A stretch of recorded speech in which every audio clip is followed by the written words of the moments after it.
Allahu Allahu Allahu Bismillahirrahmanirrahim. Assalamualaikum warahmatullahi wabarakatuh. Alhamdulillah, wassalatu wassalamu ala Rasulillah sayyidina Muhammad bin Abdullah wa ala alihi wa sahbihi wa ala ba'd. Alhamdulillah, di hari yang kedua ini kita masih diberi kesempatan oleh Allah Subhanahu wa taala untuk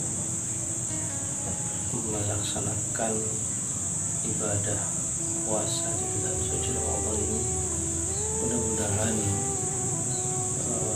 ibadah yang sudah kita laksanakan di tempat kemarin sudah biasa dan diterima oleh Allah Subhanahu wa taala dan dijadikan jadi ibadah puasa terbaik dari sekian ibadah puasa yang telah kita lakukan selama ini. Marilah kita memulai dirasah hari kedua ini dengan membaca suratul Fatihah. Mudah-mudahan apa yang akan kita pelajari nanti akan menjadi manfaat di dunia dan akhirat. Al-Fatihah. A'udzubillahi minasyaitonir rajim. Bismillahirrahmanirrahim. Alhamdulillahi rabbil alamin. Arrahmanir rahim. Maliki yaumiddin. Iyyaka na'budu wa iyyaka nasta'in. Shiratal mustaqim. Shiratal ladzina an'amta 'alaihim ghairil maghdubi 'alaihim. Bismillahirrahmanirrahim. Alhamdulillahi rabbil alamin. Wassalatu wassalamu ala asyrafil anbiya'i wal mursalin sayyidina Muhammadin wa ala alihi wa sahbihi ajma'in. Rabbi shrah li sadri wa yassir li amri wahlul 'uqdatam min lisani yafqahu qawli. Qalu subhanaka la ilma lana illa ma 'allamtana innaka antal 'alimul hakim. Bismillahirrahmanirrahim. I'lam ayyuhal waladu al-muhibbul azizu أطال الله بقاك بطاعته وسلك بك سبيل أحبائك أن منشور النصيحة يكتب من معدن الرسالة إن كان قد بلغك منه نصيحة فأي حاجة لك في نصيحتي وإن لم يبلغك فقل لي ماذا حصلت في هذه السنين الماضية I'lam, ketahuilah ayyuhal walad, wahai anakku al-muhib, orang yang mencintai al-aziz, yang mulia. Atalallahu baqaka, atala, mudah-mudahan Allah memanjangkan, Allah baqaka, eksistensimu, kehidupanmu, bita'atihi, dengan taat kepada Allah. Wasalaka, dan Allah menuntut atau memperjalankan bika denganmu sabila hibbai, ke jalan kekasih-kekasihnya. Ketahuilah anna mansyuran nasihat, sesungguhnya beredarnya nasihat yuktabu, itu ditulis min ba'di risalah, dari sumber risalah Rasul. Karena jika qad balagat, telah sampai kepadamu minhu dari ba'di risalah nasihat, fa ayyu hajatin, maka hajat yang manakah laka bagimu fi nasihati, dalam nasihatku. Lam yabluka, dan jika tidak sampai kepadamu, fakulli, maka katakanlah kepadaku, mada hassalta, apa yang telah kau hasilkan, fi hadhihi sinin al-madiyah, di dalam beberapa tahun yang lalu ini.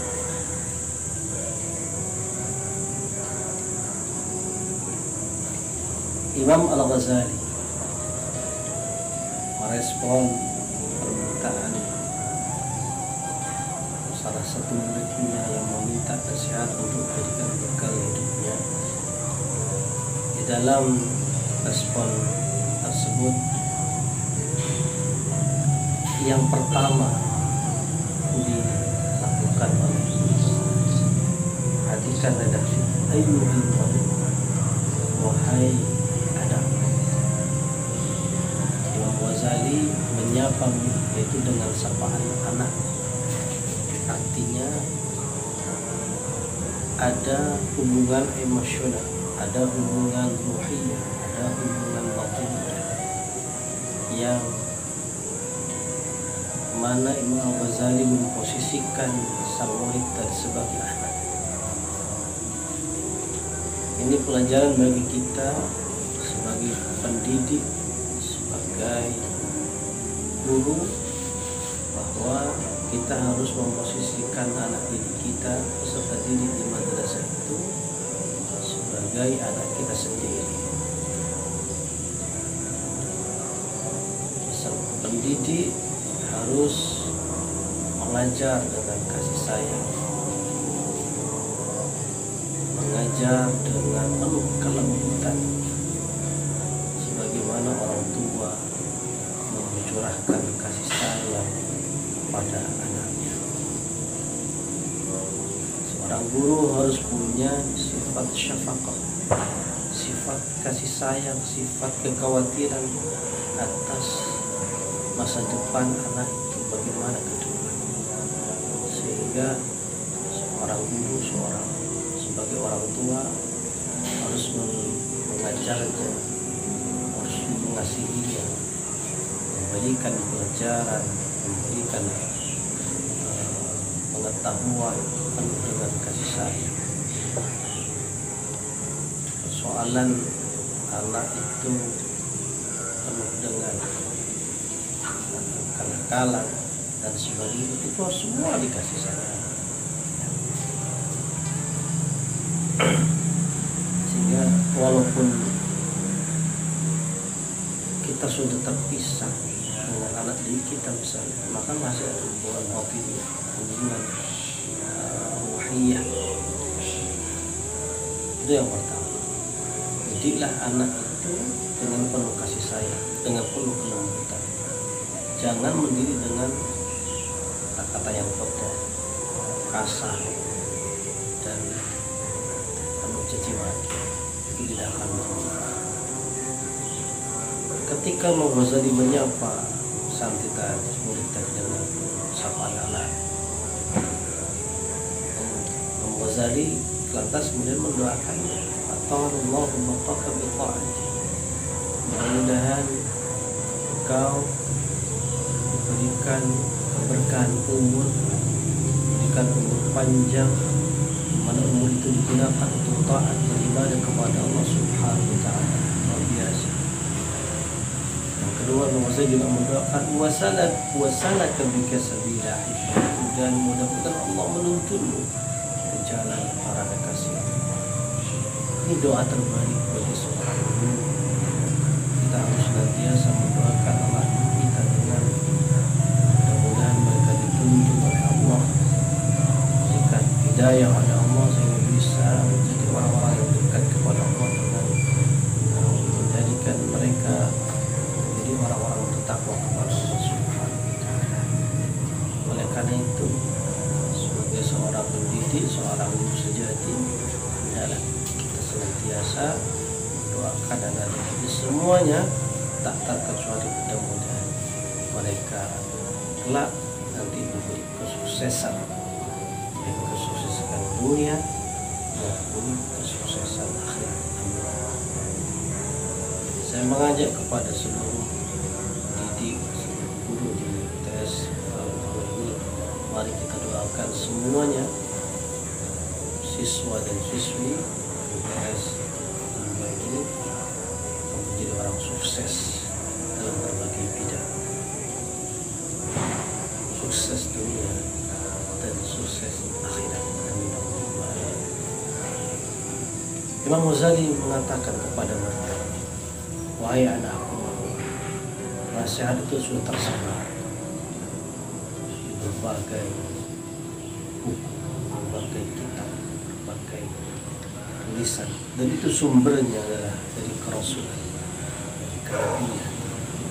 Nasihat yang terbaik adalah nasihat yang diberikan oleh Rasulullah SAW. Sehingga kalau kamu memang sudah membaca nasihat-nasihat itu, kata Imam Ghazali, kamu tidak butuh meminta nasihat saya. Kamu sudah nasihat Nabi, yang boleh lagi bagi kita hadis, baik hadis sahih atau surat, kita Musnad tersebut cukup bagimu, tidak usah minta nasihat kepada.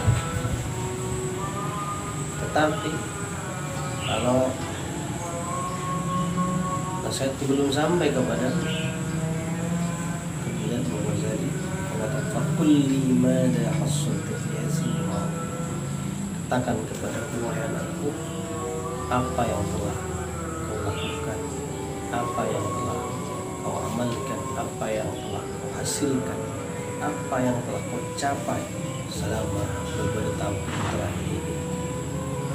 Ini merupakan pelajaran bagi kita bahwa kita harus bisa mengevaluasi diri.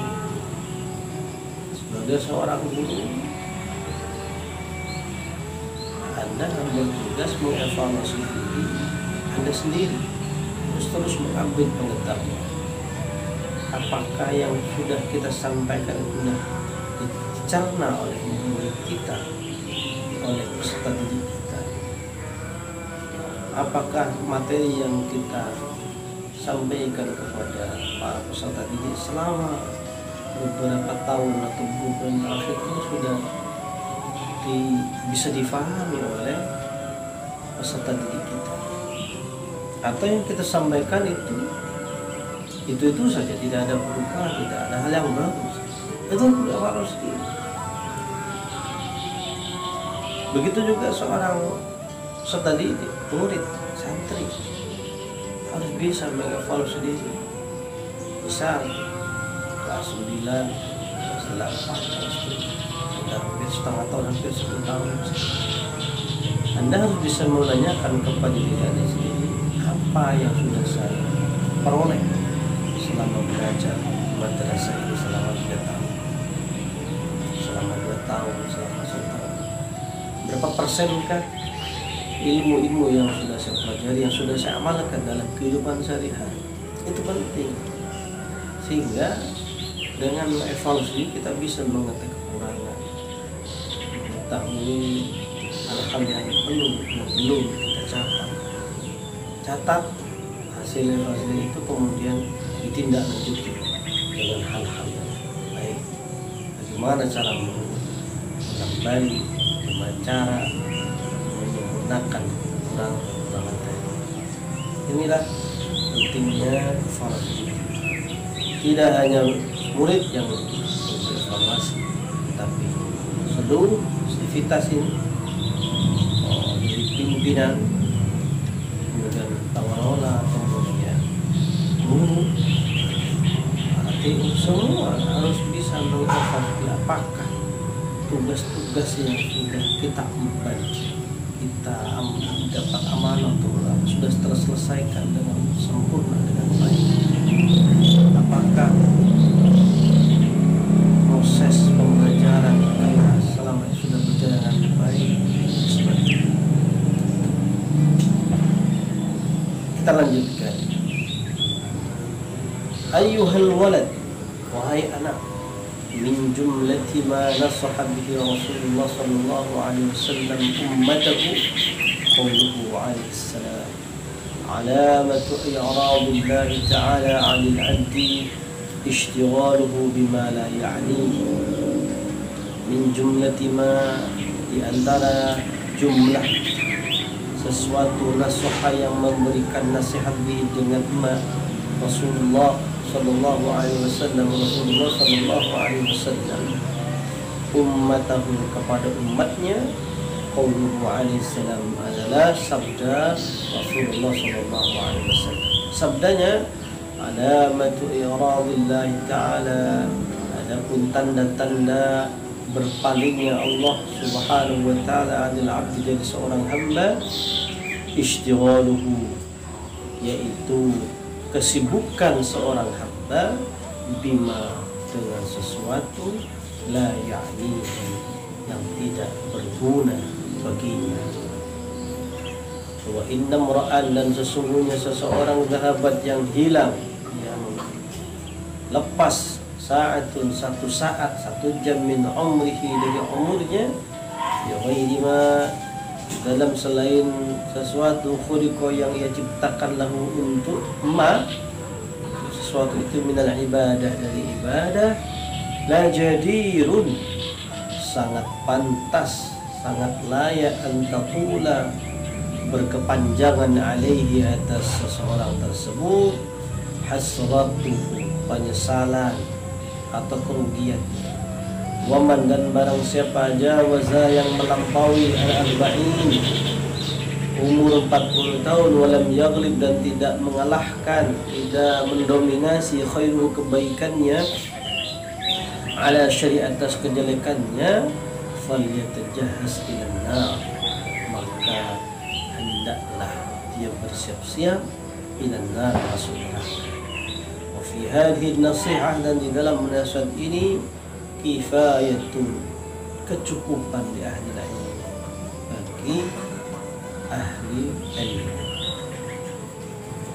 Jadi pesan yang pertama yang disampaikan oleh Imam Ghazali adalah evaluasi diri kita, evaluasi bulan Ramadan, evaluasi apa yang sudah kita kerjakan, berapa persen ilmu yang sudah kita amalkan dalam kehidupan sehari-hari selama belajar di pesantren atau madrasah. Kalau masih hanya sebagai pengetahuan saja, ya, ilmunya tidak berbuah amaliyah, berarti itu kategori ilmu tidak manfaat. Jadi ilmu itu harus amaliyah, ilmu yang kita pelajari harus berbuah menjadi amal, jadi sebuah perbuatan yang kita kerjakan dalam kehidupan sehari-hari. Ayo buka nanti kitab-kitab, buku-buku yang sudah kita pelajari di kitab fikih, akhlak dan sebagainya. Ayo kita evaluasi sendiri, berapa persen yang sudah kita amalkan. Oh belum, ini belum segera diamalkan dengan menyeluruh. Itu nasihat yang pertama. Yang kedua, Imam Ghazali menyampaikan sebuah hadis seperti tadi yang disampaikan di awal, bahwa nasihat yang terbaik adalah nasihat dari Rasulullah SAW. Dia menyampaikan sebuah hadis pada murid tadi, bahwa tanda-tanda Allah sudah berpaling, menghindar dari seorang hambanya, yaitu ketika hamba itu menyibukkan diri dengan sesuatu yang tidak bermanfaat baginya, baik manfaat di dunia dan juga manfaat di akhirat. Artinya waktu itu harus kita gunakan sebaik mungkin untuk melakukan, mengerjakan hal-hal yang bermanfaat. Jangan gunakan waktu itu untuk sesuatu yang tidak bermanfaat. Lebih-lebih di bulan Ramadan, ya. Gunakan sebaik mungkin di Ramadan ini untuk mengisi dalam berbagai rangkaian ibadah. Baca Quran, kalau tidak baca Quran, zikir, baca sholat dan sebagainya. Malam tadarus Al-Quran. Di siswi misalnya di sore hari bantu ibu dulu di rumah memasak, laki-laki bantu nyapu halaman dan sebagainya, bantu orang tua. Tidak usah gengsi untuk membantu orang tua, ringankan beban mereka. Jangan kepulangan kita ke rumah bulan ini malah menjadi beban bagi orang tua. Sebagai seorang santri dan Ramadan liburan harus bisa membantu meringankan dan menjadi kebanggaan. Tunjukkan akhlakul karimah kepada orang tua. Jangan pernah membantah perintah mereka. Buatlah mereka senang. Buatlah mereka bahagia. Walaupun dengan hal-hal yang kecil, menyapu rumah, menyapu halaman, membantu mencucikan baju dan sebagainya. Gunakan sebagainya. Kalau memang waktu 24 jam, gunakan. Baca buku-bukunya, kitab-kitabnya dibaca, diulang kembali selama di rumah. Jangan hanya bermain hal-hal yang tidak berguna, sibuk dengan hal-hal yang tidak produktif, hal-hal yang tidak bermanfaat. Begitu juga bagi seorang guru ketika liburan, jangan hanya ganggu, jangan, tapi gunakan waktu sebaik mungkin. Yang pintar nulis silakan menulis, gitu. Yang pintar berkarya silakan berkarya selama bulan Ramadan ini. Insya Allah itu akan menjadi nilai ibadah. Jadi jangan sia-siakan waktu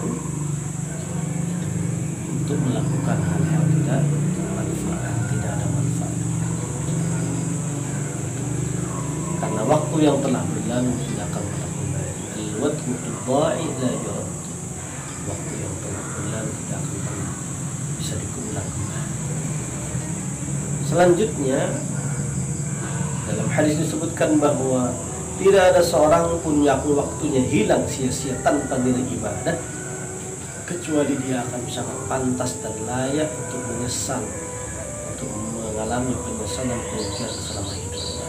Di waktu jangan sampai terbuang sia-sia. Gunakan waktu itu untuk agar supaya benar ibadah.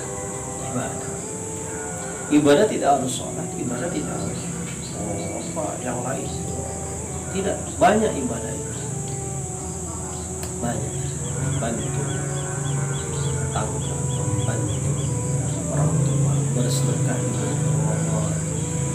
Itu ibadah. Kan berkata-kata baik, berkata-kata santun, itu ibadah.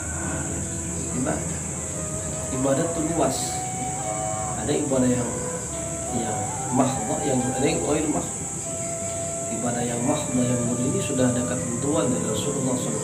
Salat, puasa, haji, zakat, itu adalah ibadah mahdha yang tidak bisa di luar rumah.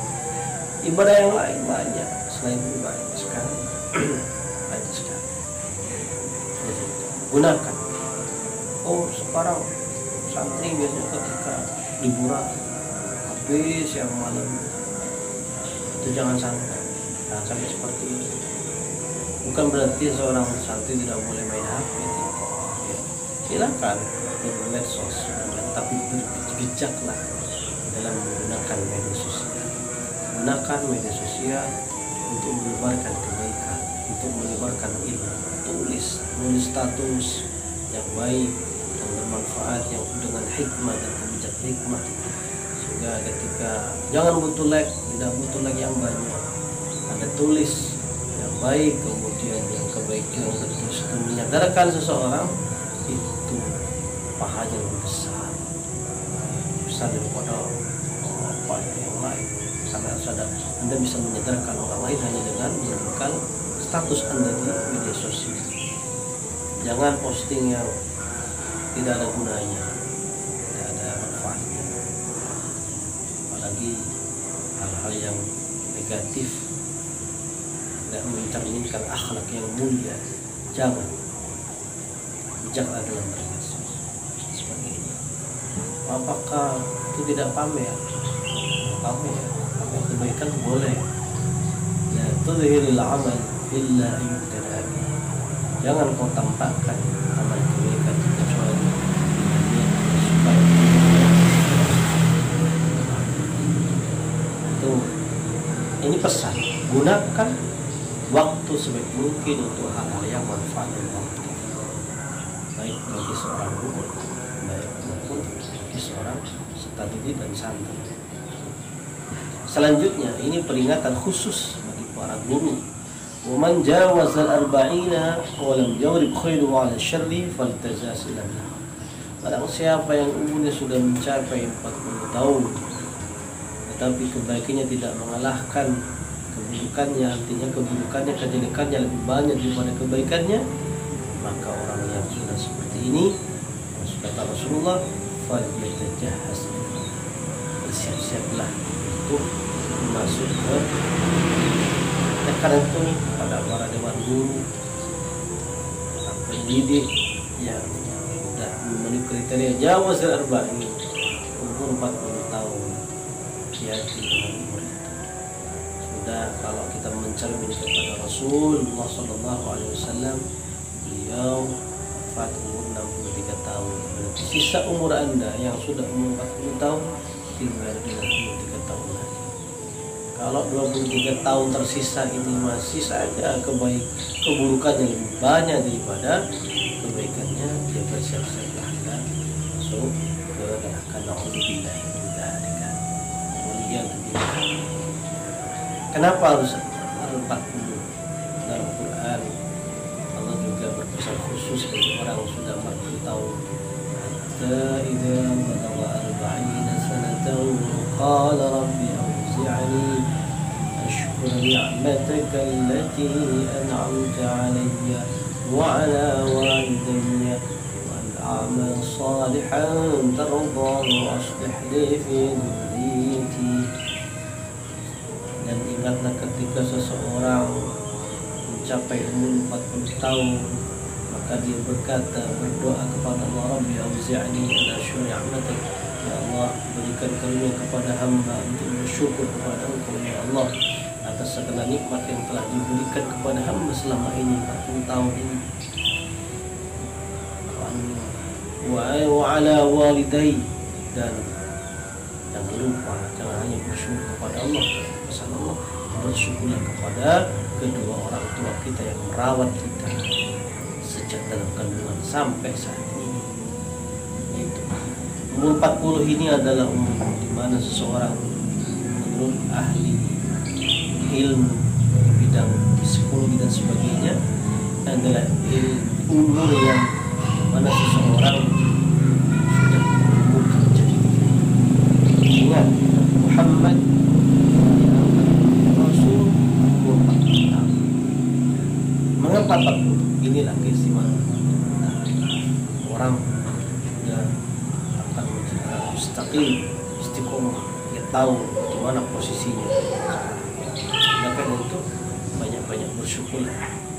Di ini biasanya juga orang 40 tahun sudah menemukan kesuksesan dirinya, dan itu semuanya tidak lepas atas karunia dari Allah Subhanahu wa taala dan atas kerja keras, atas kasih sayang kedua orang tua kita. Oleh karena itu bersyukurlah kepada Allah dan bersyukurlah kepada kedua orang tua kita. Berbahagialah Anda bagi orang tua yang masih hidup, bahagiakan mereka, jadikan mereka bangga menjadi punya Anda. Bagi yang sudah tidak punya orang tua, jangan lupa terus lanjutkan kebaikan-kebaikan kedua orang tua kita. Ziarah kuburnya, doakan mereka setiap waktu, sebagaimana firman Allah, Rabbil firli wa walidayya warhamhuma kama rabbayani shaghira. Jangan pernah durhaka kepada mereka, hormati mereka, jangan merepotkan mereka, jangan mempersulit mereka, bahagiakan selama mereka masih hidup, dan berdoalah kepada Allah Subhanahu wa taala. Mudah-mudahan kita diberi kesempatan oleh Allah Subhanahu wa taala untuk membahagiakan kedua orang tua kita dan kita masih hidup. Dan ini adalah nasihat Imam Ghazali yang kedua. Imam Ghazali mengakhiri hadisnya, wa fi hadhihi an-nasiha kifayatun ahli ilm. Dalam nasihat ini cukup bagi orang. Dan ingat, orang tua dalam beberapa literatur keterangan ada 3. Yang pertama adalah man waladatka, orang yang telah melahirkanmu ke dunia. Yang kedua, man 'allamatka, adalah orang yang telah memberikan ilmu pengetahuan kepada engkau, bina ruhnya.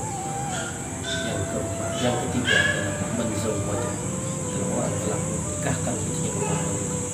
Itu adalah orang tua kita. Tiga orang tua ini sama-sama memberikan kesuksesan, akan mewarnai kita dalam kehidupan. Oleh karena itu, hormati orang tua kita yang telah memberikan, hormati guru-guru kita yang telah memberikan pengetahuan kepada kita, membimbing ruh kita, membimbing batin kita sehingga kita mengenal Allah Subhanahu wa taala, dan hormati juga mertua kita. Karena mertua itu susah payah mendidik anaknya, tapi sampai sudah dewasa, sudah remaja, diambil alih pada saat dia tanpa merawat. Nah, ini sebagai bentuk penghormatan bagi mereka, walaupun mereka bukan anak yang lain. Saya kira pertemuan di hari kedua ini cukup di dua hal yang dipesankan oleh Ghazali. Yang pertama adalah evaluasi diri, evaluasi diri guru atau diri murid, bahkan evaluasi diri madrasah itu sendiri, lembaga sendiri, kenapa tidak di rumah dan sebagainya. Yang kedua, pesan beliau, manfaatkan waktu mungkin untuk digunakan hal-hal yang baik, hal-hal yang beribadah, hal-hal yang produktif. Mudah-mudahan dua nasihat ini kita bisa amalkan dalam kehidupan, khusus kita start, kita mulai sejak bulan